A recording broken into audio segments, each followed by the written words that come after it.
kita rindu sosok B.J. Habibie. B.J. Habibie adalah presiden ketiga yang diakui, tapi beliau dilengsarkan karena kejujurannya. Beliau dilengsarkan karena beliau berjuang untuk bagaimana tidak ada korupsi. B.J. Habibie adalah orang soleh yang kita tahu dalam sejarah, orang hebat, diakui di dunia walaupun di Indonesia disepelekan. Apa yang beliau lakukan walaupun beliau sudah tiada, meninggal dunia? Indah kisahnya, dan saya pun terinspirasi dengan beliau yang hebat ini. Beliau orang kampung dari Makassar, Parepare, suatu ibu kota hari ini, Parepare. Saya pernah diundang ke sana oleh wali kotanya. Saya lihat patungnya Habibie dan Ainun, dan ternyata beliau orang kampung, orang biasa, orang sederhana. Allah berikan kecerdasan di otaknya. Kenapa? Kita merindukan sosok pemimpin pejabat seperti beliau, yang tidak durhaka kepada orang tuanya, memuliakan orang tuanya, tidak pencitraan belaka. Dan hebatnya lagi ketika beliau ke ITB meloncat kuliahnya. Dan hebatnya lagi ketika beliau melanjutkan studinya ke Jerman.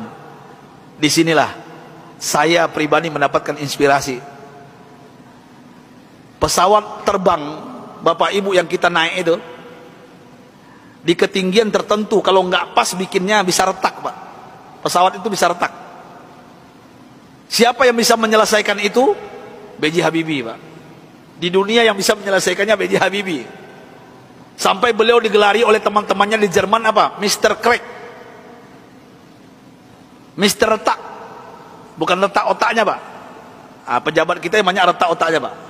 Ini maksud saya apa? Pesawat yang retak itu beliau bisa menyelesaikannya. Ini kehebatan Habibie yang mungkin dilupakan oleh bangsa ini.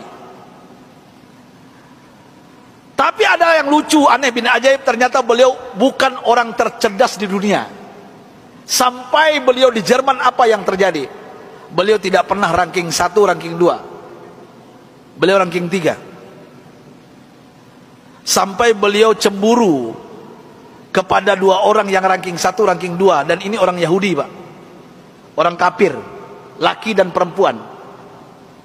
Saking herannya beliau, padahal beliau apa yang beliau isi itu benar semuanya. Tapi saking penasarannya, bertanya kepada Yahudi 2 ini. Apa kata beliau? Aku mau tanya kepada kalian berdua, apa rahasianya sampai kalian hebat di dunia, ranking 1, ranking 2? Saya kenapa tetap ranking 3? Apa jawaban Yahudi 2 ini, laki dan perempuan ini? Oh, Rudi. Beliau dipanggil Rudi, bukan Habibie. Ya, Baharudin Yusuf Habibie. Rudi, this is our secret. Ini rahasia kami, nggak mungkin kami kasih tahu. Besok beliau tanya lagi, apa rahasianya? Besok tanya lagi. Berhari-hari beliau bertanya. Akhirnya bosan Yahudi 2 ini. Sampai Yahudi ini mengatakan, Bapak Ibu, rahasianya. Come here, Rudi. Sini, Rudi, kami mau mengatakan kepada engkau, tahukah engkau rahasia kenapa kami cerdas? Kenapa kami ranking 1, ranking 2 hebat? Apa jawabannya? Ini yang membuat B.J. Habibie malu dan meneteskan air mata. Pahlawan yang hebat ini, ketika Yahudi ini mengatakan, kami di sepertiga malam terakhir, jam 3 bahasa kita di Jakarta, bangun. Setelah itu kami mandi. Setelah mandi kami pakai baju yang wangi. Setelah itu kami ambil Al-Quran. Kami baca Al-Quran. Kaget B.J. Habibie. You read Al-Quran? Yes. Kalian kan kafir Yahudi, kenapa baca Al-Quran? Kami yakin dengan Al-Quran. Walaupun kami tidak mempercayai Al-Quran, mempercayai Islam, tapi kami yakin dengan Al-Quran. Heran B.J. Habibie, orang kafir Yahudi yang juara 1, juara 2 di Jerman ini, setiap jam 3 pagi mandi, pakai minyak wangi, baca Quran. Apa jawaban mereka? Kami baca Quran. Tahukah engkau, Rudi, setelah kami baca Al-Quran, saraf kami ini rileks, otak kami cerdas, metabolisme tubuh kami dahsyat, imun.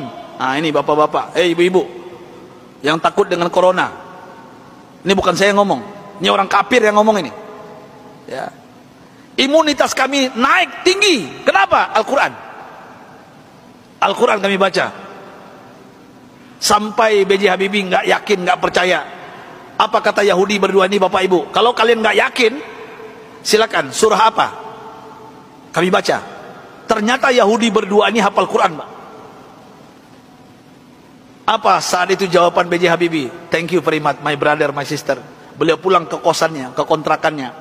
Sampai di kosan di kontrakan, beliau sujud menangis. Rasanya tertampar wajah beliau, malu beliau, padahal beliau beragama Islam, orang kafir. Jam 3 bangun, mandi, baca Quran. Mulai saat itu bapak-bapak dan ibu-ibu, saya ingin berbicara pahlawan satu ini, orang hebat ini.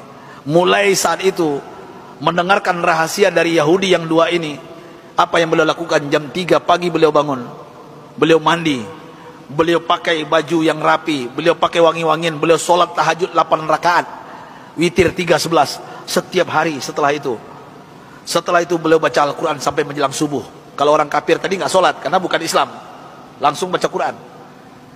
Dan apa yang terjadi keajaiban, Bapak Ibu yang dimuliakan Allah Subhanahu wa taala, Allahu Akbar. Keajaiban ini terjadi. Semenjak itu, setelah itu, B.J. Habibie berubah menjadi ranking 1. Yahudi yang dua tadi turun ke bawah. Dan orang Yahudi berdua ini menyesal memberikan rahasia kepada B.J. Habibie.